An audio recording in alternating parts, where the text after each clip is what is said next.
Avalokiteshvara is the name of a person who knows how to listen very deeply and to understand.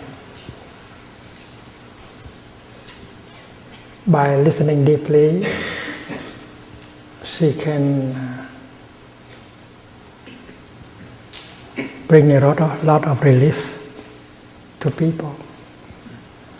And the practice is called the practice of compassionate listening. The Bodhisattva Avalokiteshvara. In Vietnamese, Namo Bồ Tát Quan Thế Âm, Quan Yin in Chinese.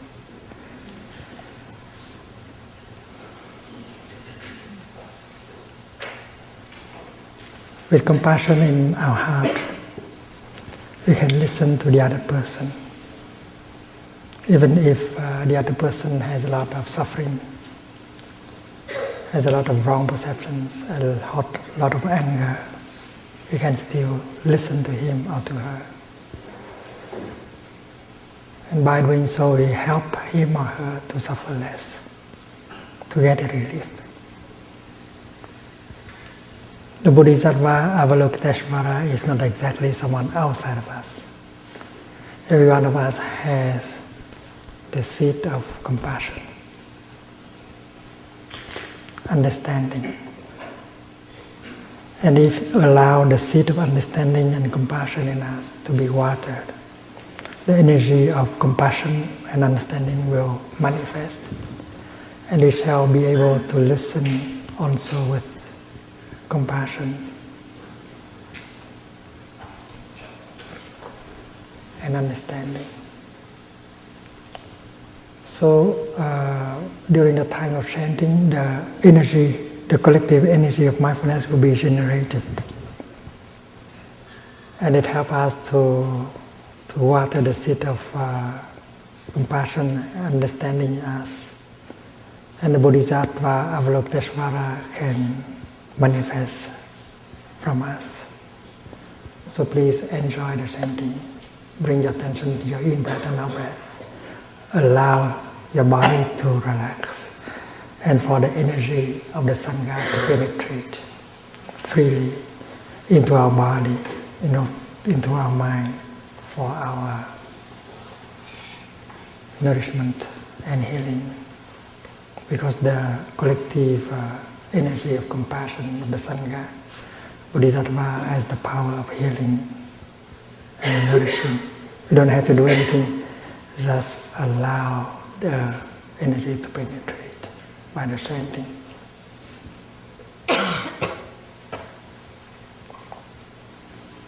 We allow our body to relax, and we bring our attention to the sound of the chanting.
Amen.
Dear friends, whenever we hear the sound of the bell, we practice listening to the bell deeply.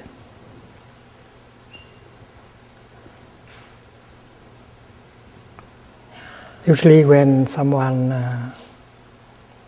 invite the bell to sound, we don't say hit the bell. We say invite the bell to sound. He or she should wake the bell up first with a half sound,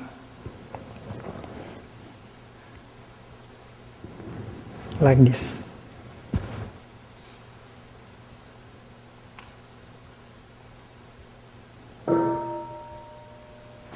That is a half sound. But before he does that, she does that, she has to practice mindful breathing first to prepare himself.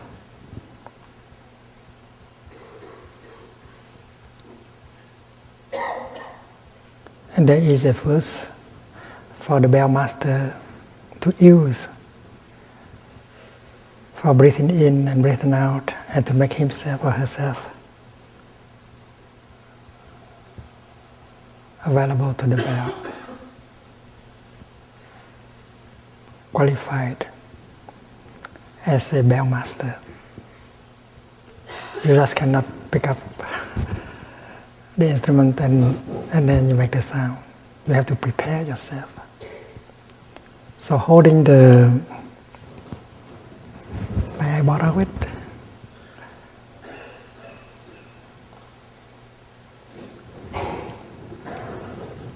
Holding the stick like this,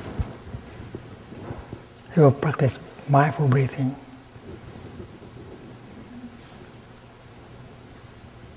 A few times in order to calm himself down, to make him or her into a real bell master. And the verse is like this: body, speech and mind in perfect oneness. I send my heart along with the sound of this bell. May the hearers awaken from their forgetfulness and transcend the path of anxiety and sorrow. See, that is a 4-line verse for you to breathe and to become a real bell master. Body, speech and mind in perfect oneness. I send my heart along with the sound of this bell. May the hearers awaken from their forgetfulness and transcend the path of anxiety and sorrow. And then you are calm, you are fully aware, you are fully present, and now you can invite the bell to sound. You invite, you offer half a sound, so that the whole community become aware that a real sound, a full sound is going to be heard. And everyone stop thinking, stop talking, prepare themselves to receive the full sound, the voice of the Buddha calling you back to your true home. In the practice center, the sound of the bell is the voice of the Buddha from within, calling you back to your true home. And so the bell master make a half sound and allow you the time to prepare yourself for the reception of the full sound, the voice of the Buddha. You stop what you are saying, you finish what you are saying in a few seconds, you stop your thinking. Not only your talking, but you stop also your thinking. You go home to yourself with your in-breath, and you enjoy breathing to get prepared for the sound as the voice of the Buddha from within, calling you back to your true home. And then the bell master will allow you the time to for one in breath, 1 out breath at least, and then he or she will invite the bell so that a full sound will be offered to the whole community. And then everyone will enjoy breathing in and breathing out at least 3 times. And when you breathe in, you say, I listen, I listen. And when you breathe out, you say, this wonderful sound brings me back to my true home. Listen, listen. This wonderful sound brings me back to my true home. No thinking, just listening, listening very deeply to the sound of the bell that will bring you back to your true home in the here and the now. And the one who speaks, stop speaking and thinking about what to say next, and enjoy deeply his or her in-breath and out-breath. Enjoy his being in his true home. That is the living Dharma, being in your true home. And the one who listens to the talk also stop listening and enjoy her in-breath and out-breath. Very nourishing, very healing. In Plum Village in France, not only we enjoy the sound of the great bell within our center, but whenever the bell, the church bell nearby sound, we also stop and enjoy the church bell. Not only we enjoy the church bell, but every time the clock play music, every quarter of the hour, we also stop thinking, stop talking, and we go back to our breath, and we enjoy breathing in and out. Whether we are in the dining hall or in the kitchen, we do the same. So the clock, the music of the clock, is like the mindfulness bell, help us to come home and to enjoy our home. Also, when you hear the telephone ringing, you practice. You are supposed not to run to the telephone. You are supposed to stay wherever you are, because the sound of the telephone is also the voice of the Buddha calling you back to your true home. Stay wherever you are and go back to your in-breath. Listen, listen. This wonderful sound brings me back to my true home. And then after having practiced like that 2 times, you do walking meditation to the telephone, or you take the telephone out and answer. And if you are the one who want to make the phone call, you prepare yourself before making the number. You practice going home to yourself. And there is also a verse for you to practice. Words can travel thousands of kilometers. They are to bring about more understanding, mutual understanding. I vow that what I am going to say will be beautiful, like flowers and embroideries. I vow that everything I'm going to say will help with more mutual understanding and compassion. And then now you are qualified to make a phone call. And when you hear, and when you hear the sound at the end of the line, you know that the other person is listening, breathing in and out, and you know that you have a chance to practice breathing in and out with her. So both of you are breathing in and out mindfully at the same time. It's a very beautiful practice. We call it telephone meditation.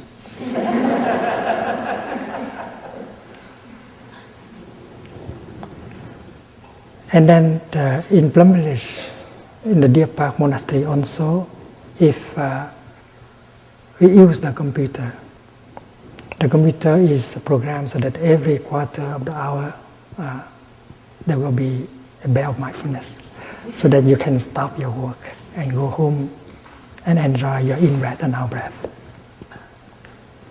And you know that when you call Plum Village or Deer Park, you don't expect them to answer right away after the first ring.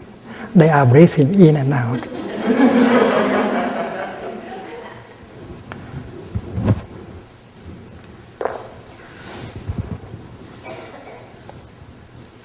Listen, this wonderful sound brings me back to my true home. And you enjoy deeply your in-breath and out-breath 3 times.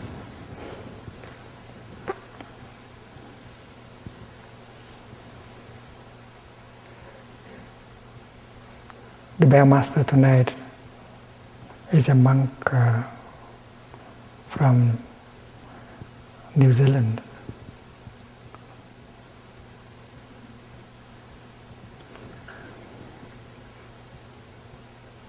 Brother Pháp Điền, the field of the Dharma.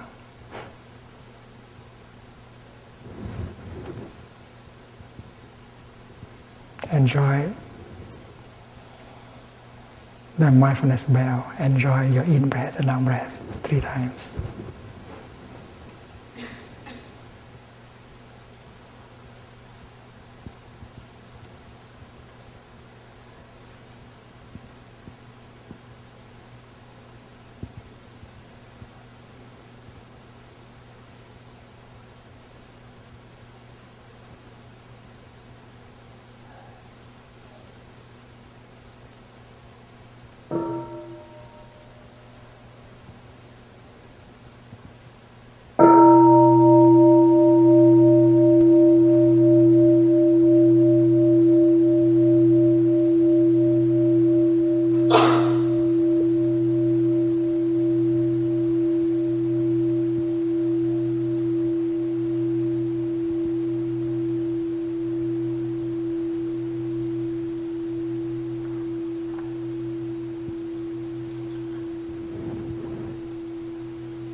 I like to use different kind of verses. You may use the verse, I have arrived, I'm home, I have arrived, I'm home.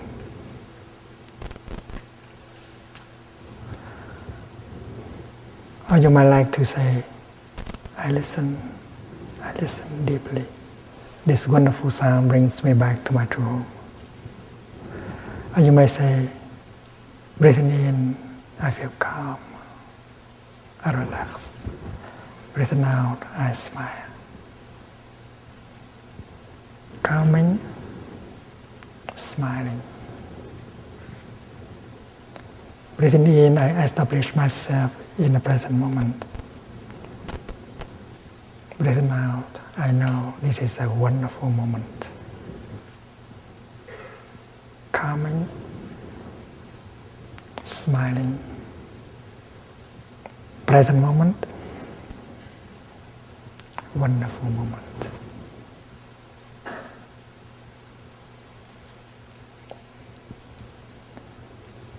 when you come home to the present moment with your in-breath, you become fully alive, fully present. You can touch life in the here and the now. You feel that you are alive. You touch the miracle that you are alive. Because to be alive, that is the greatest of all miracles. And with only one in-breath, you can touch that miracle. That is why you can say, present moment, wonderful moment. If someone asks you, my dear friend, has the most wonderful moment of your life arrived? He wants to know whether the most wonderful moment of your life has arrived. It would be a pity if such a moment does not arrive at all.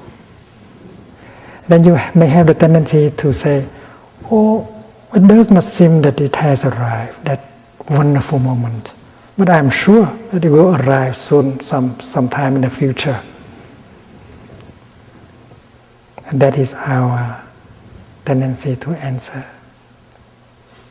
But if we keep living like the way we have lived our life in the past 20 years, it will not arrive in the next 20 years. It might not arrive at all, that moment we call the most wonderful moment of our life. And for many, many of us, that moment does not arrive at all until we die. The Buddha said, you have to make the present moment into the most wonderful moment of your life. And this is possible. Because if you are able to go home to the present moment, to the here and the now, become fully alive, become fully present, you can touch all the wonders of life within yourself and around you. Everything belonging to you is a wonder. Your eye, your ear, your nose, your body, your mind. And because you are not mindful, you don't touch them deeply, you don't know that they are wonders until you die. And you begin to regret that you have not lived at all.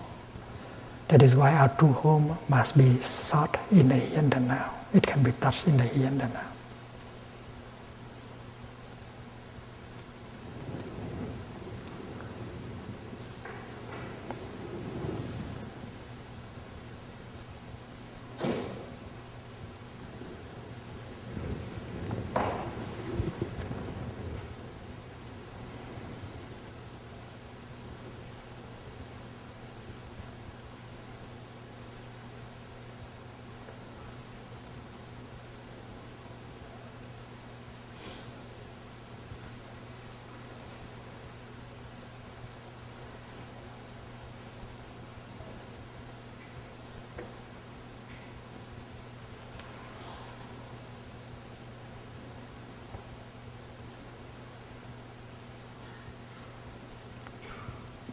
My true home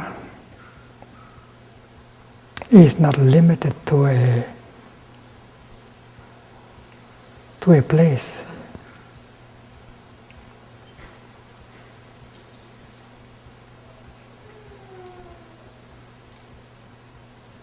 To a time. My true home is not Vietnam. My true home is not France. My true home is not America. My true home is not Africa. My true home is not the Palestine. My true home is not Israel.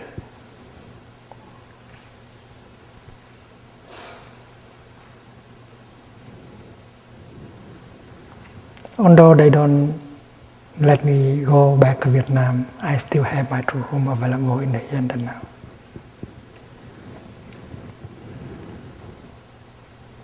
And maybe they are in Vietnam, but they don't have a home.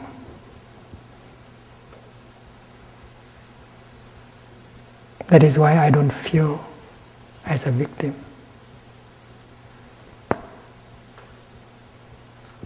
And I don't feel that they are my enemies. They are victims of fear.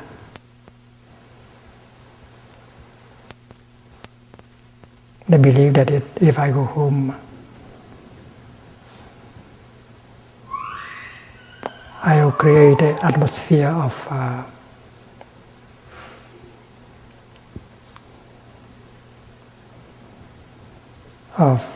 solidarity, of friendship, of brotherhood that may be threatening to their power.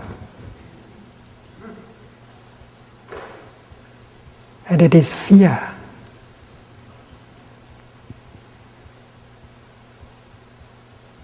that is an obstacle. I want to help them to be free from fear. They are not my enemies. They are the ones I want to help. They are object of my practice of compassion and understanding. I have no enemies.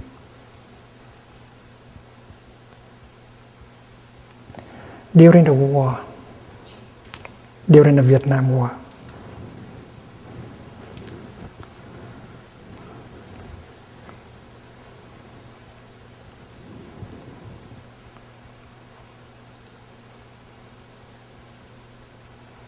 it was so difficult for us to voice our concern.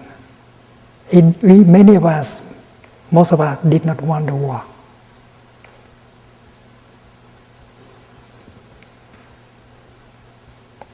The war put us in a situation where brothers have to kill brothers and kill with foreign weapons and ideologies. Communism and anti-communism were imported. Also weapons used by the communists were imported. Weapons used by anti-communists were imported. So they gave us guns and ideologies and urged us to fight each other and kill each other. We started a movement called "Don't Shoot Your Brother." And our voice was silenced by both sides of both warring parties. We try to speak out. We try to tell you in the world that we don't want the war. We don't want the killing of each other with foreign weapons and foreign ideologies. And yet you were forced to do so. So those of us who practice mindfulness, understanding and compassion, we did not want to accept the war. We wanted to reconcile. And our voice was not allowed to be heard. Sometimes we have to burn ourselves alive in order to get the message across. Thích Quảng Đức, a friend of mine, one day he burned himself, and his picture appeared in the international press. I was in New York, and I saw that picture in the New York Times front page. He's a friend of mine. Nhất Chi Mai, one of the first 6 members of the Order of Interbeing, my disciple, she burned herself calling for reconciliation. She went to the Tu Nghiêm temple very early in the morning, about 2-3 o'clock in the morning. She put a statue of the Virgin Mary and Kuan Yin. She left behind a set of letters calling for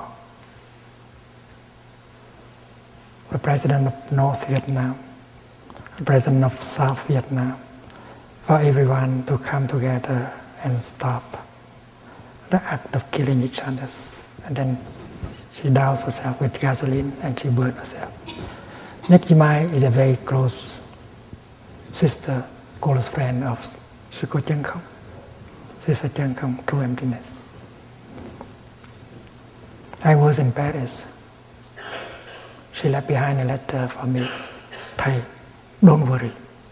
Peace will come. Don't suffer too much, don't worry. She was about to die, but she tried to comfort me, her teacher. It's very, very difficult for us to voice our concern. Although we are the majority in the country, we did not want the war. My book of poetry, peace poetry, I like to call it peace poetry rather than anti-war poetry. It was condemned by the North and confiscated by the South.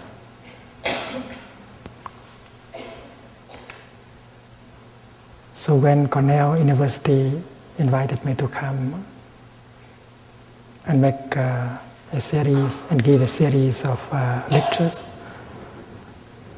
I took the opportunity to go out and to call for peace.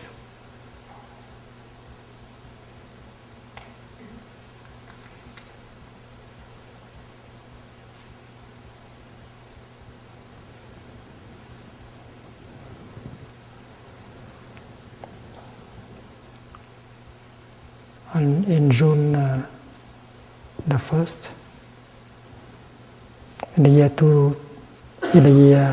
1966, 65, 66,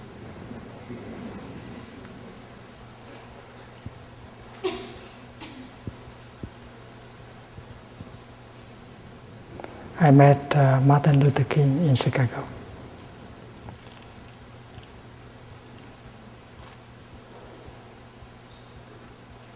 Exactly 1 year before.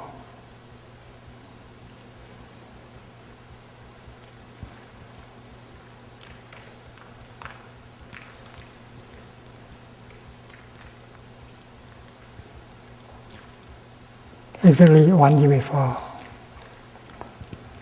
On June the 1st, 65, I wrote him a letter explaining to him why we had burned ourselves. This is not an act of suicide. This is an act of love.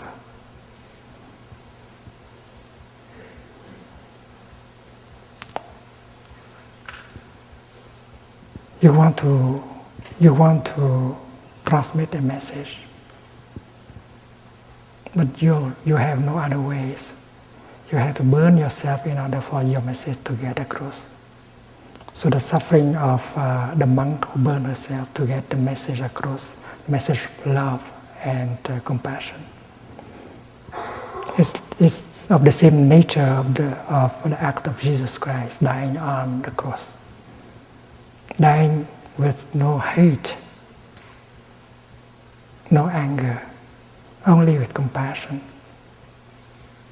Leaving behind a compassionate call for peace, for brotherhood. So exactly 1 year after I met him in Chicago, we talked for some time. And then after that, we went out to meet with the press. And that day he came out against the war in Vietnam. And that is the day when we combine our efforts of working for peace in Vietnam and fighting for civil rights in America.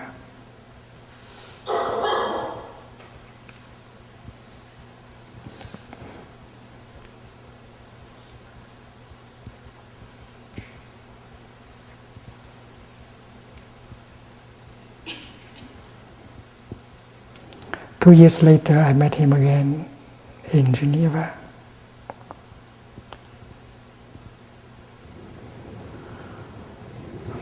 In a conference called Parliamentaries, organized by the World Council of Churches. There are people like Linus Pauling at the conference.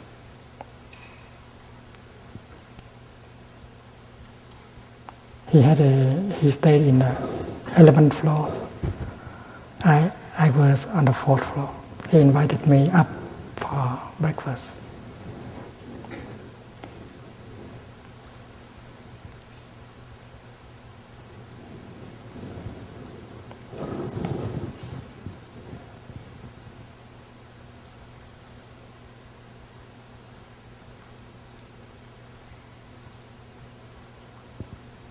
I was retained by the press. I came up late. And he kept the breakfast warm for me. He waited for me.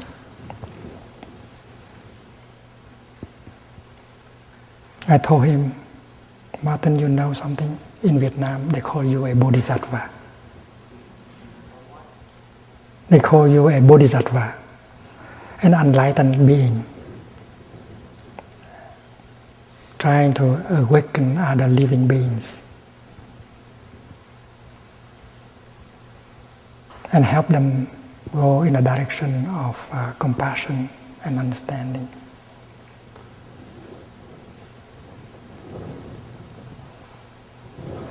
I'm glad I had the chance to tell him, because a few months later he was assassinated in Memphis.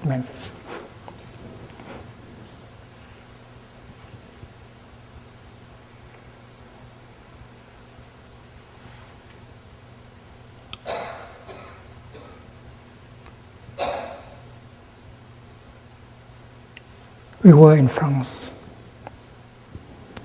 We had a bureau, an office representing the Buddhist community in Vietnam.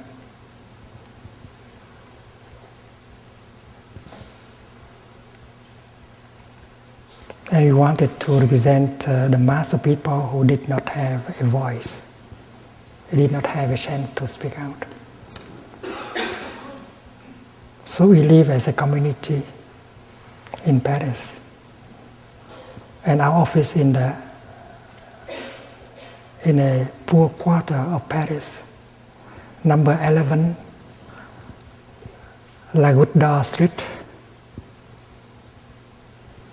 and that quarters were inhabited more by the people of Arab origin.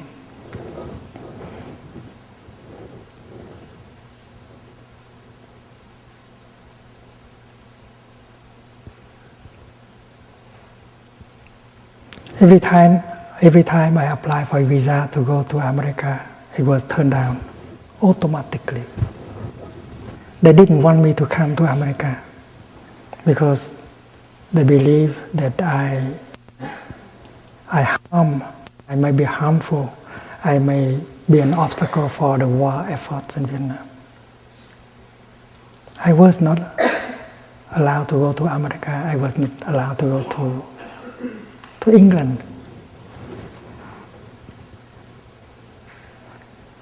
Every time I wanted to go to America on a speaking tour, I had to write a letter to someone like Senator McGovern or Senator Robert Kennedy, asking them to send me a letter of invitation. The letter is something like this: Dear Thich Nhat Hanh, I would like to know more about the situation of the war in Vietnam. Please come and inform me. And if you have difficulties concerning the visa, please telephone me at this number. Only with such a letter that I could have a visa. Otherwise, there's no way.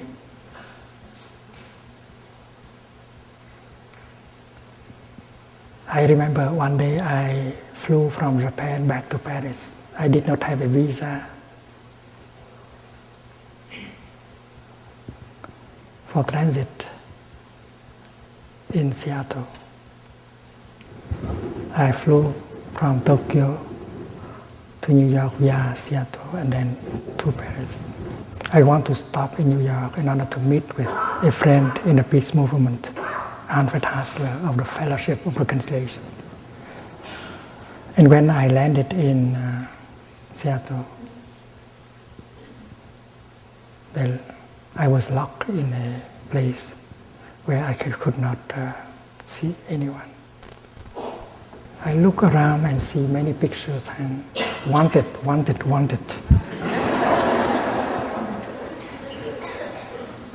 They took my passport. They didn't allow me to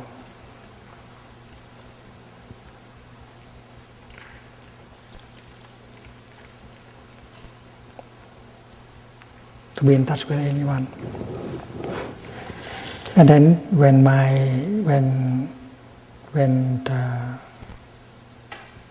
the plane is about to take off, they gave my passport back.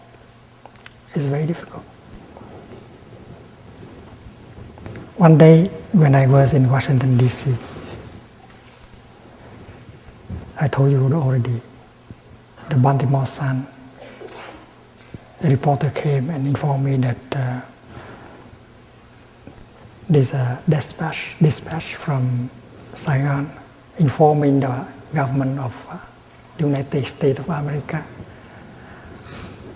of France, of England, United Kingdom, and of Japan, asking them not to honor the passport of Thich Nhat Hanh, because he has been saying things that are not helpful to the world efforts against communism.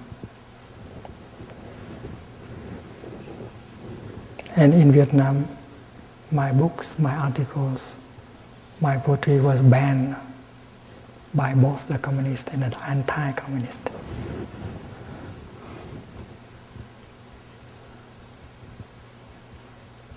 I risked deportation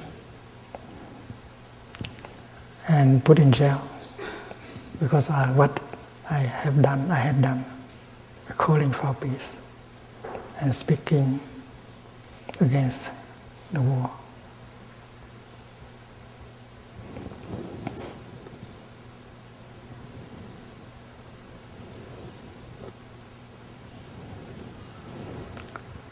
It was my intention to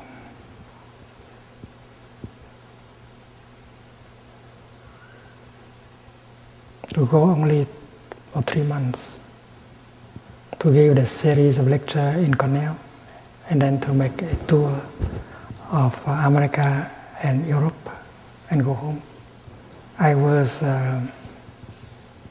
working with my friends in a school of youth for social service, the Van Hanh Buddhist University that I helped found it in '64. All my friends, co-workers were in Vietnam. I didn't want to go very long. I intended to come here only for 3 months.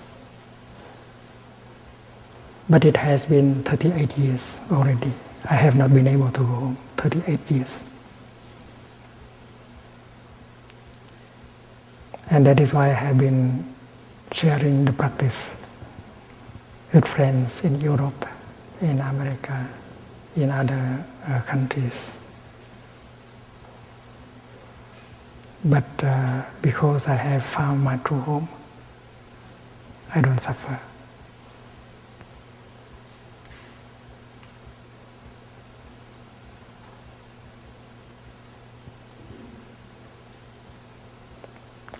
The truth is that during the first year of my being exiled, it was difficult, quite difficult.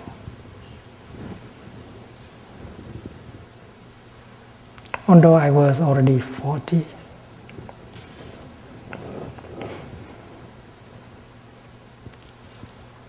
although I was already a Dharma teacher, having many monks and nuns as students, disciples, and yet I have not I had not found my true home. I can give very good lectures on Buddhism, on the practice of Buddhism.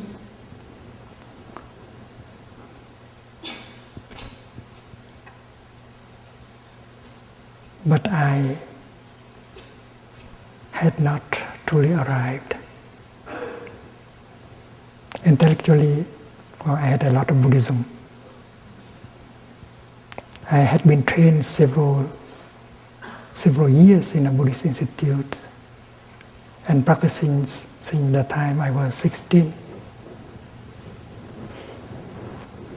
And during the time I was a young monk, I tried my best to renew Buddhism, update Buddhism, so that Buddhism can respond to the real situation of suffering, called engaged Buddhism. The kind of Buddhism that can offer you the answers to the burning question of society. Questions like war, social injustice, political suppression, poverty, violence, and so on.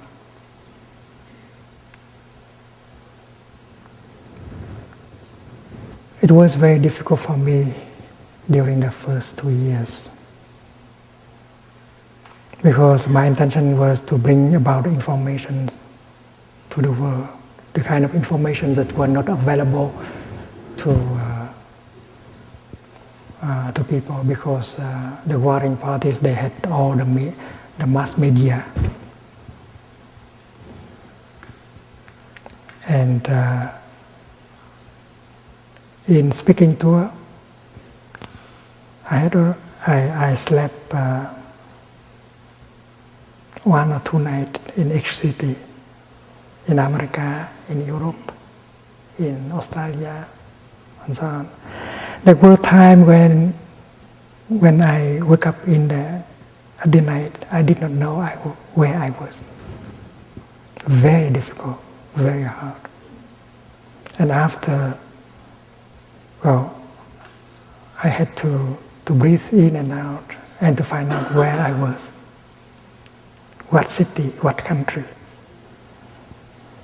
And I dreamt of going home to my root temple in central Vietnam, climbing a hill, green hill, beautiful trees. And half the way to the top of the hill, I woke up and realized that I was in exile. And the same kind of dream repeated again and again. I was very active. I was making friends with many people, Catholic priests, Protestant ministers, professors, young people, children. And my practice was a practice of mindfulness. I try to live in the here and now and touch the wonders of life in my daily life. I survive with that practice. The trees in Europe were so different from the trees in Vietnam. The fruits, the flowers, they are all different. And the people also. So I learned to make friends and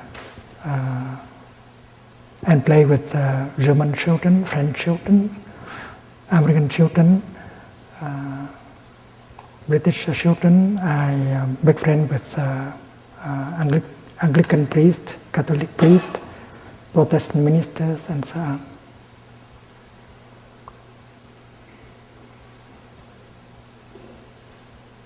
But thanks to that practice, I was able to find my true home in the here and the now.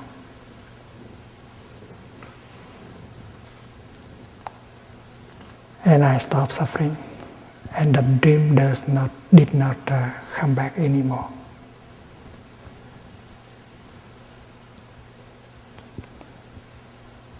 People think that I suffer when I cannot go back to Vietnam, but that's not the case. If I go to Vietnam, that would be a joy. To be able to offer the teaching to the monks, the nuns, the lay people there, and talk to the artists, to the writers and others. But if I cannot go, I don't have to suffer. I can meet with people, other people in other countries, like in China, in Korea, in Japan, in Spain, in England, in Canada, and so on.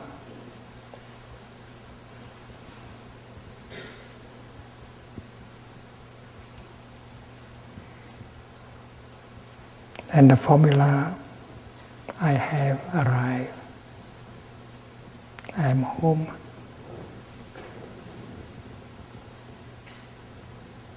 Is the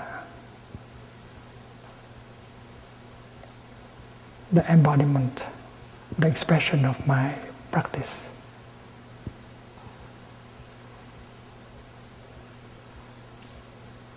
It expresses my understanding of the teaching of the Buddha.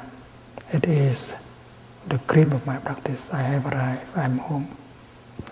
And since the time I have found my true home, I don't suffer. I did not suffer anymore.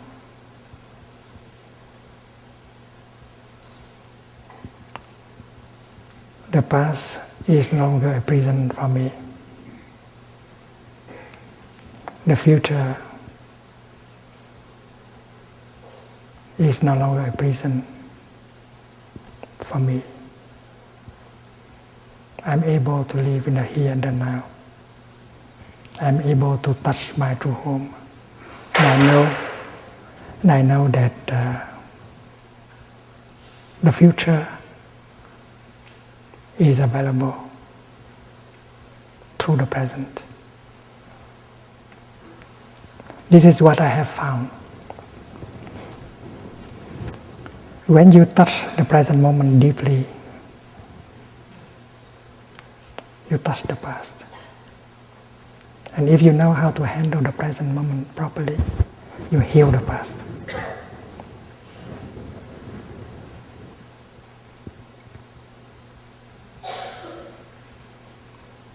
Many think that the past is already gone, you cannot do anything.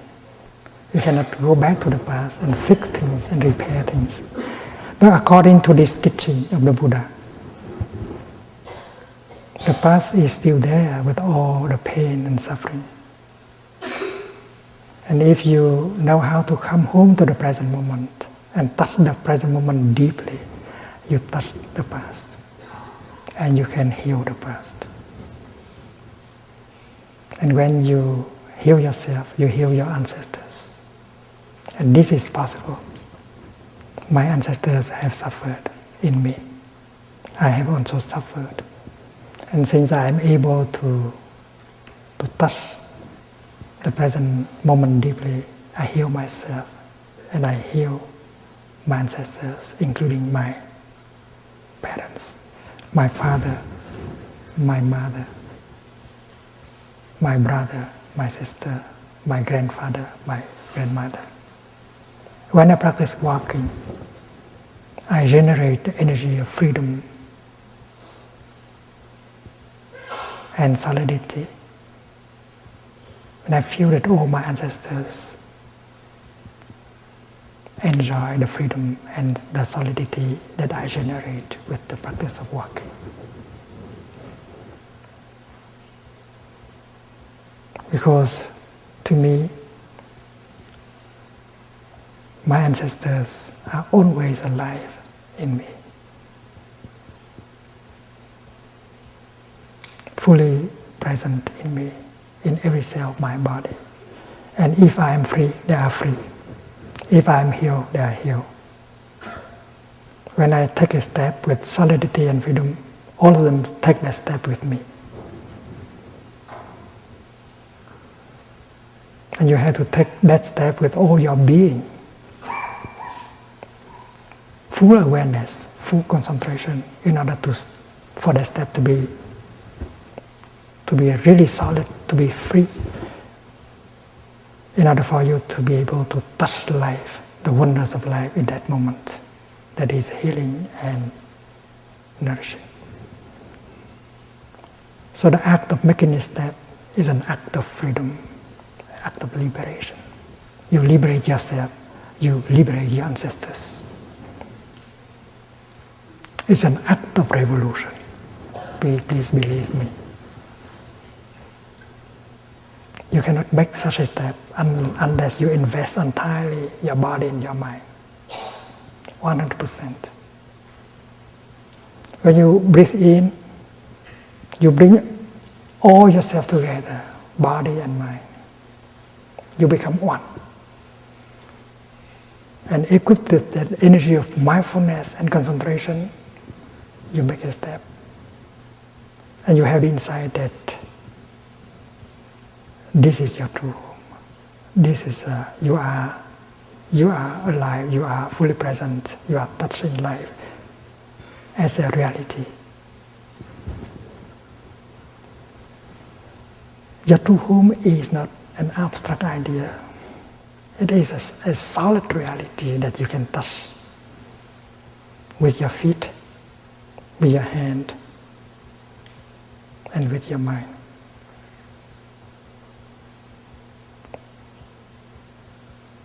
The kingdom of God or the Pure Land of the Buddha, for me, they are not abstract ideas.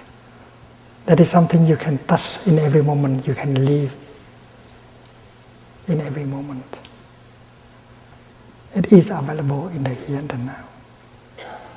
If you know how to make yourself available, and then the kingdom is available, the Pure Land is available, your true home is available.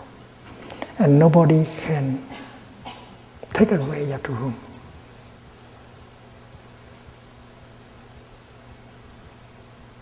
They can occupy your country, yes. They can put you in prison, yes. But they cannot take away your true home and your freedom.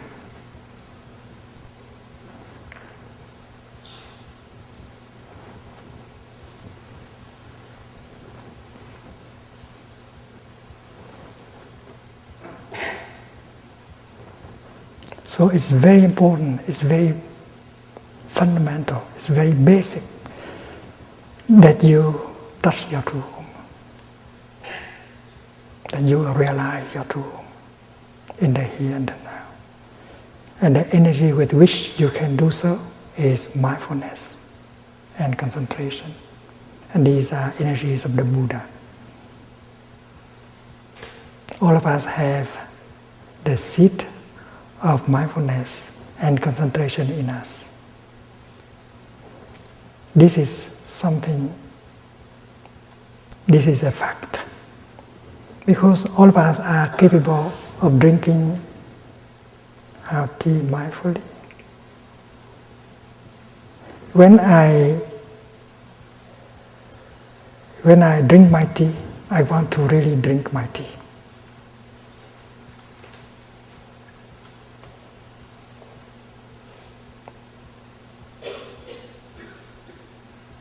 I may like to breathe in order to bring my mind home to my body and establish myself fully in the here and the now. You have to be there, fully. And when you are there fully, the tea will be there for you fully.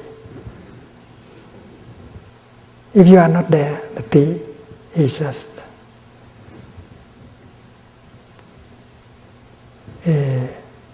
something like a ghost, not very real. Mindfulness helps you to become fully present and fully alive in the here and the now. And it does not take long. It may take just one step or one in-breath. And by making a step or breathing in, you bring your mind back to your body.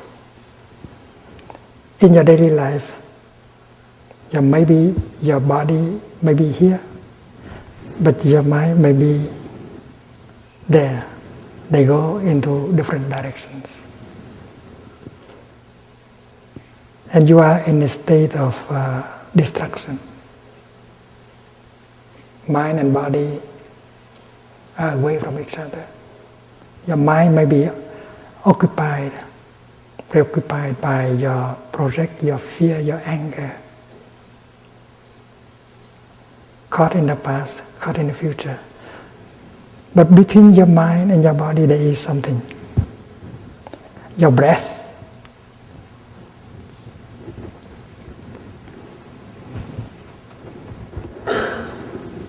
And as soon as you go home to your breath and you breathing in, I know I am breathing in. And then your body and your mind come together very quickly. While breathing in, you don't think of anything. You just focus your attention to your in-breath. You focus, you invest 100% of yourself into your in-breath. You become your in-breath. There is a concentration, mindfulness of your in-breath, concentration and your in-breath that will make body and mind coming together in just one moment. And suddenly you become fully present, fully alive. And in that state of being, you pick up your tea, and the tea becomes a reality, not a ghost. And when you drink your tea, you are just drinking your tea. That's called mindful drinking. There's no thinking. There's just drinking, deep drinking. You are real, and the tea is real. And when you are real, the tea is real, life is real. And many people live in a dream because they are not in the present moment. They don't know what is going on in the present moment. But because you are able to bring your mind back to your body, you are fully present and you become aware of what is going on. What is going on is that I enjoy my tea. There's no drinking at all. There is no thinking at all. There's only drinking of tea. In that moment, I live deeply the moment of drinking my tea.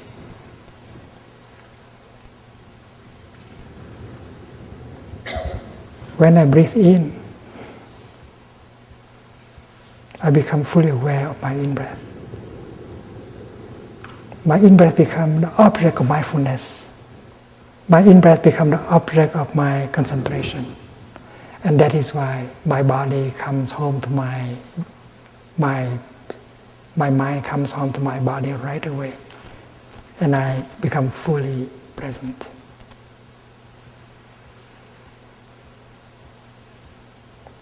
Suppose a group of people stand there and contemplate a beautiful sunset.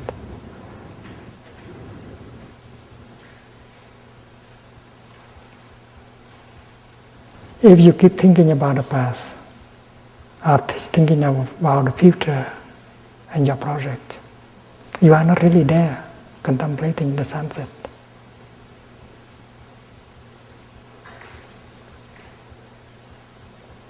The sunset is not for you. So if you practice breathing in and out, become available in the here and now, and this beautiful sunset is for you. Breathing in, I know the sunset is there. Breathing out, I smile to the beautiful sunset. In that moment, life is real.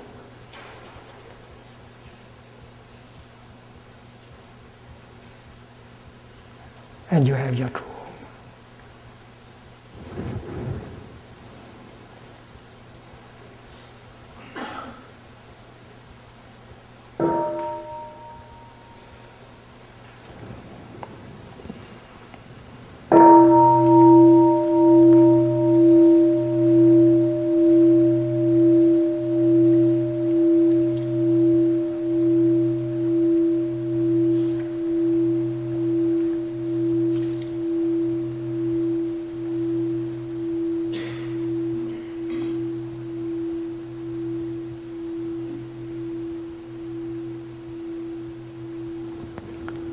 When you go back to the present moment, you might encounter the wonders of life that are refreshing and healing. You may encounter suffering, violence, hate, fear, discrimination.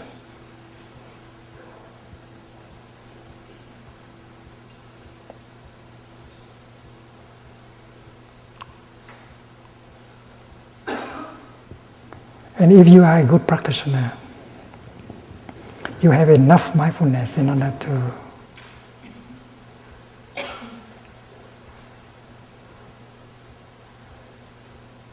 handle whatever needs to be handled.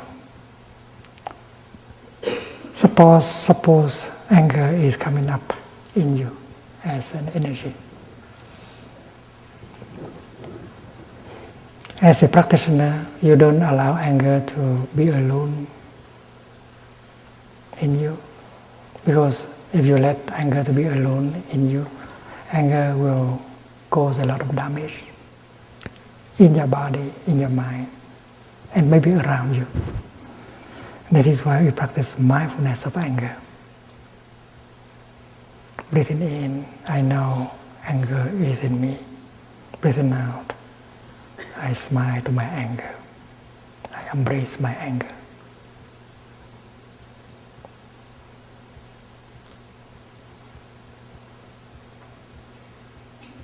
You have a seed of anger deep in yourself. But you also have a seed of mindfulness deep in yourself. You have a seed of compassion in yourself. When anger is touched, when the seed of anger is touched, it manifests into a kind of energy called anger.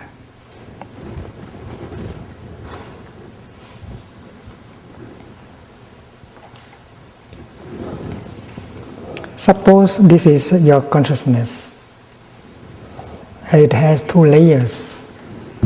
The lower layer is called store consciousness, and the upper layer is called mind consciousness. You have a seed of anger here. You also have a seed of joy, of mindfulness, of compassion, of non-discrimination. You have a seed of anger, of despair, of jealousy, of discrimination in the depth of your consciousness. But when the seed of anger is left alone there in the store consciousness, you don't water it. No one come and touch it. You are okay. You can laugh. You may have a good time. But that does not mean that you don't have the seed of anger in you. As soon as you hear someone saying something or doing something, the seed of anger in you is touched. And it becomes a zone of energy on the realm of mind consciousness. In Buddhism, we call it a mental formation. Anger is a mental formation.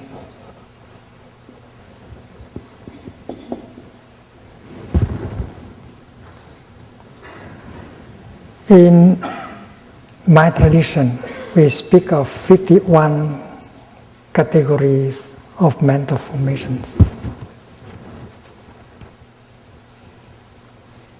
We have a seed of discrimination in us. We have a seed of non-discrimination in us.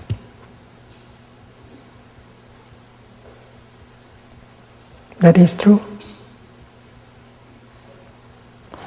If the seed of discrimination is watered every day, it becomes very important. And it doesn't allow the seed of non-discrimination to manifest. If the seed of anger becomes stronger and stronger every day, the seed of compassion have less chance. And that is why every time a negative seed is touched and manifest, we have to take care of it. That is why I spoke about mindfulness of anger. When mindfulness is the capacity of knowing what is happening is anger has manifest.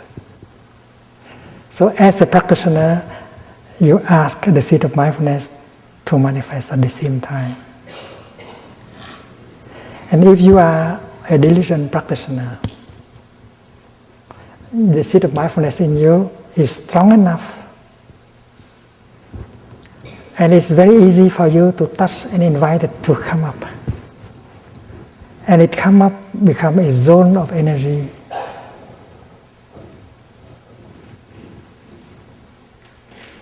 Suppose anger is energy 1. Mindfulness is energy 2. Mindfulness is mindfulness of something.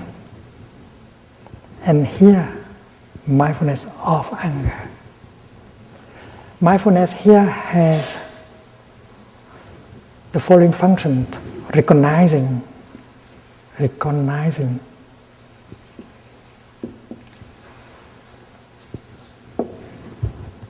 anger as anger.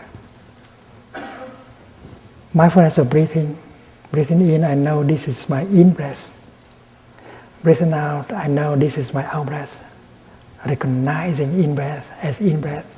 Recognizing out breath as out breath. Recognizing drinking as a drinking. Recognizing walking as a walking. That's the nature, the function of mindfulness.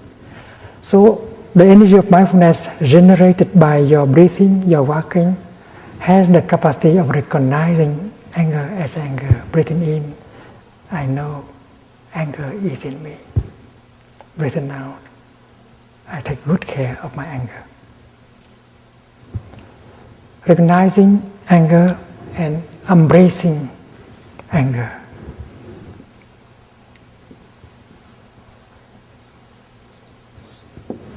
This is an art. This is a practice. There's no fighting.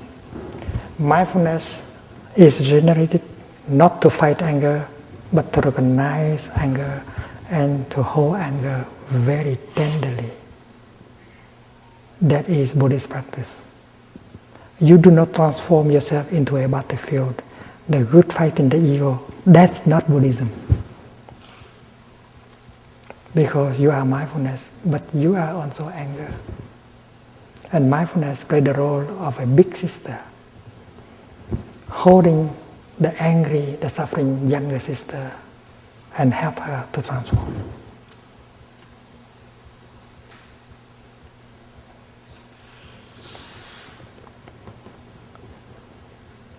A mother was working in the kitchen and she heard the baby crying.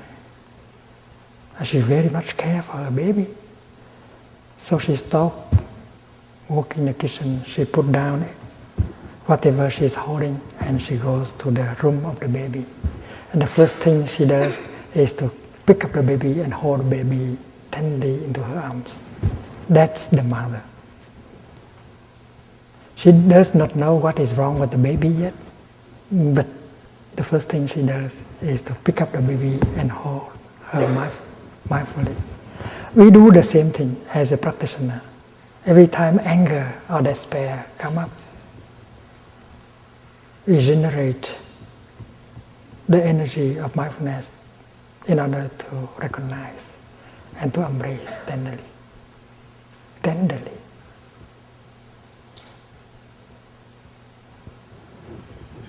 And if we know how to practice mindful walking or mindful breathing, we continue to generate mindfulness.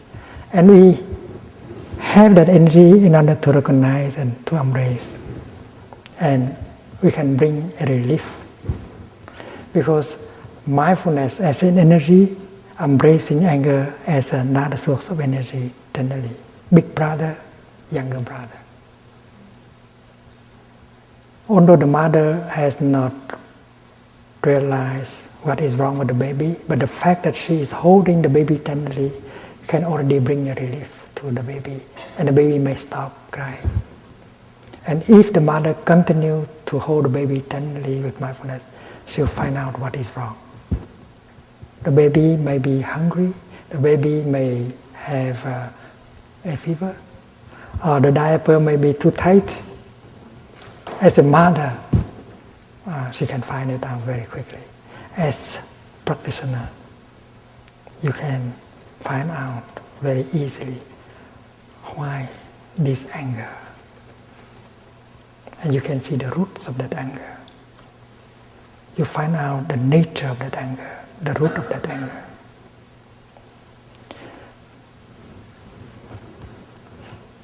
If the mother found out what is wrong with the baby, she can fix the situation very quickly.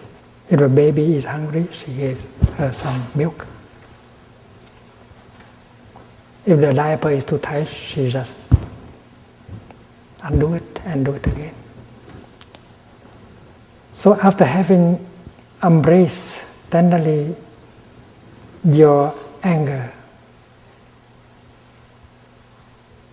you might like to continue the practice of mindful breathing, the practice of mindful walking, and look deeply into the nature of your anger and find out what is the root of your anger. Recognizing, embracing, and looking deeply.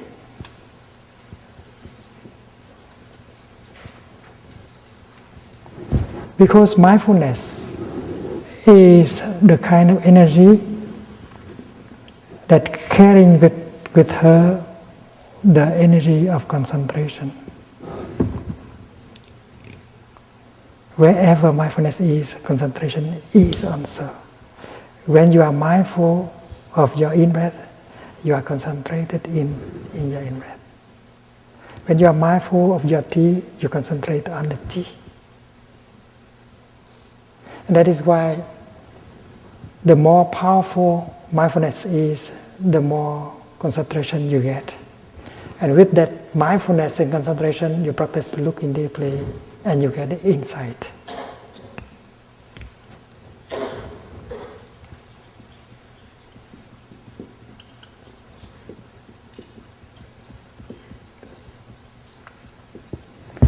And that insight is going to liberate you, transform your anger.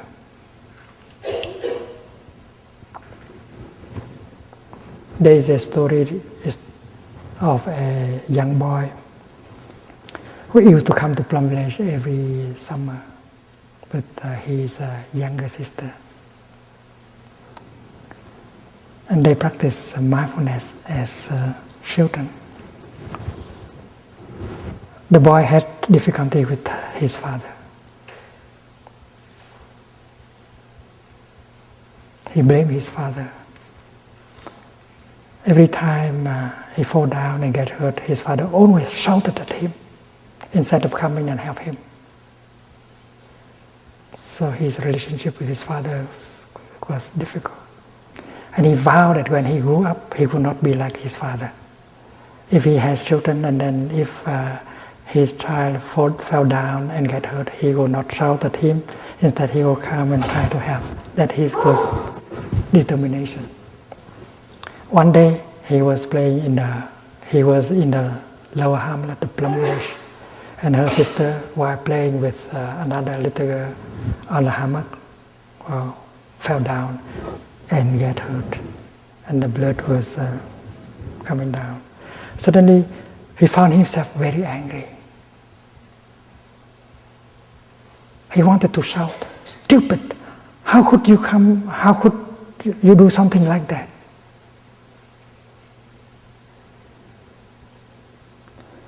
And because he had been practicing mindfulness, he was able to refrain from shouting. And he recognized that he was exactly like his father. Instead of trying to come and help his sister, he had the tendency to shout at her. He hates what he has within himself. So when he practiced mindful breathing, he knew that this is a continuation of his father inside of him. He is not different from his father. And with that insight, he turned around and practiced slow walking. When he had seen someone come in to help his sister. And during slow walking, he recognized that he's a continuation of his father. The energy of anger has been transmitted by his father. And if he does not practice, he is going to become exactly like his father. And he will treat his children in the future in the same way. That is called samsara, continuation. And suddenly he had a desire that he had to go home and tell his father that he has exactly the same kind of energy, and he would invite his father to practice with him. And when that intention was born in him, his anger, resentment toward his father began to dissolve.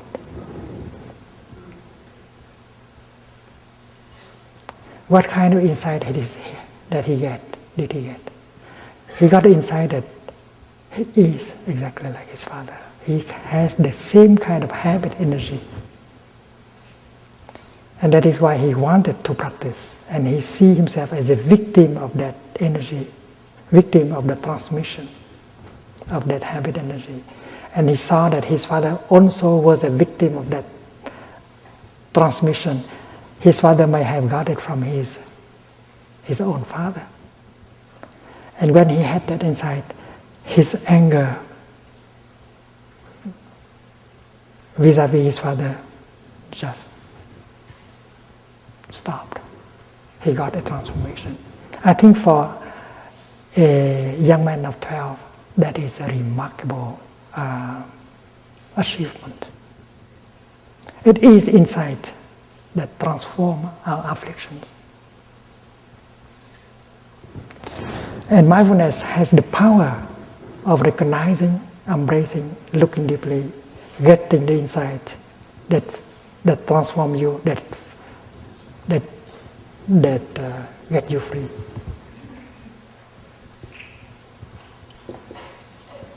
Transformation and healing and freedom.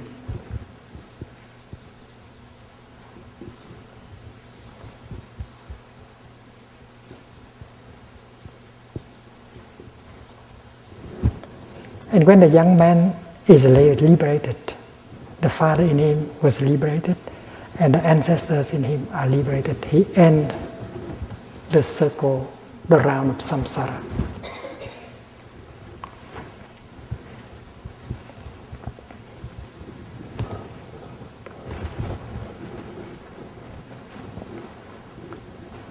What the young man realized is that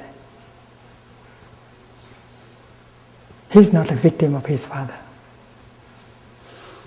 He's a victim of that habit energy. And his father also is a victim of that habit energy. And when you are able to transform you are in a situation to help transform him or her. The one that you have believed that to be your oppressor, the source of your suffering. And that is my practice. I do not have enemies.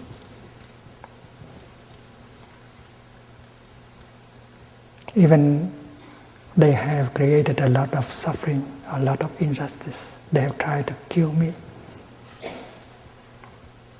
to suppress me. But they are not my enemies. They are those I want to help. Because I have become free. I have changed myself. I have transformed myself. That's why I do no longer see myself as a victim. I know that if I can transform myself, I can transform them. I can help transform them. If you practice, and if you can transform your mind, your heart, you become a bodhisattva. And then you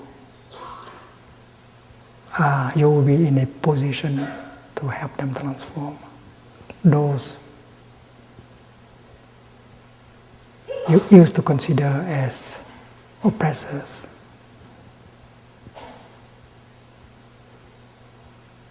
abusers, those who consider to be the one who discriminate against you, trying to suppress you and kill you and so on. They are also victims of their own ignorance, their own anger. They don't know how to handle their craving, their anger, their violence, their fear. So the path is to transform yourself into a bodhisattva with plenty of understanding, insight, and compassion. And when you have these energies, you are free. And you are in a position of helping other people to become free also. This is the path shown to us by the Buddha. And as every one of us has the seed of mindfulness, concentration, and insight in himself or in herself, you are able to cultivate these three kinds of energies for our own liberation and healing. And we shall use the same kind of energies to help the transformation and healing of the world. When you look up, you see a temple. The temple is in your heart, the lotus in your heart. And underneath there was the word smriti. Smriti means mindfulness. And then there is the word samadhi, it means concentration. And there is the word prajna, that is insight. And that is the kind of energy that are in us to be cultivated, to develop. That is the energy of the Buddha in us. The energy of transformation and healing. During our retreat, we practice mindful breathing, mindful walking. And that is why we are encouraged to use our time for the practice.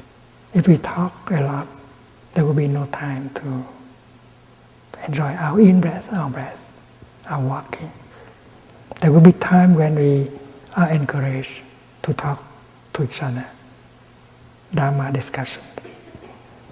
We will be sharing our insight, our way of overcoming our suffering.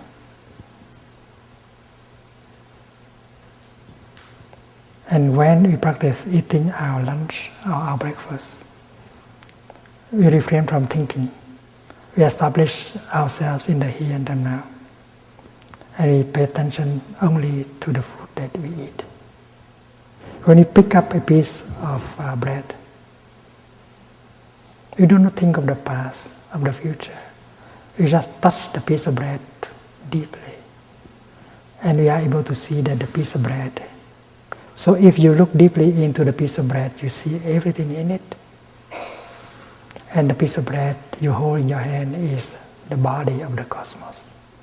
And with a little bit of mindfulness, you can see that the piece of bread is an ambassador for the form of the cosmos coming to you. And if you can see the piece of bread in its true nature, and then you can put it in your mouth. Don't put anything else in your mouth, like your projects, your fear, your anger. It's not healthy. Just put the bread. And when you chew the bread, just chew the bread mindfully with joy. Don't chew your sorrow, your anger. It's not good for your health. There's no thinking, just the practice of mindfulness is chewing. And we take our time to enjoy our breakfast. From time to time, we pause and smile. The brother in front of you is you. The sister on your left is you. They all belong to the Sangha. And together we generate the mindfulness of the energy of mindfulness. The collective energy of mindfulness while walking, while sitting, while eating will be powerful. And it will penetrate into each of us. We'll be healed by the collective energy and nourished by the collective energy. Alone in our living room, we can generate the energy of mindfulness. But compared to the collective energy of mindfulness, well, it's not much. Therefore, to be in a Sangha and to allow ourselves to be penetrated by the collective energy of mindfulness of a Sangha is very important. So the coming together of a Sangha is a very important fact. It's a miracle. And we should profit from the opportunity. Allow ourselves to be transported by the collective energy of Sangha. Allow the Sangha to embrace our afflictions, our pain, our sorrow. The Sangha is the boat that helps you to float on the river of suffering. Allow yourself to be transported by the Sangha, by the collective energy of mindfulness. And while eating, you enjoy the time being with the Sangha. You smile to your brother and sister in the practice. You allow yourself to be nourished by the collective energy of the Sangha. And every moment of our daily life, mindfulness helps us to be in the here and the now. And the real practice, the true practice, is to allow every moment of our daily life to be a joyful moment. That will be possible thanks to the power of mindfulness and concentration generated by yourself and generated by your Sangha. Tomorrow we shall have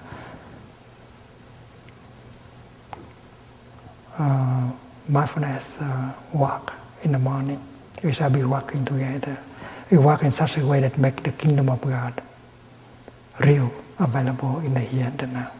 That several of us are very used to the practice.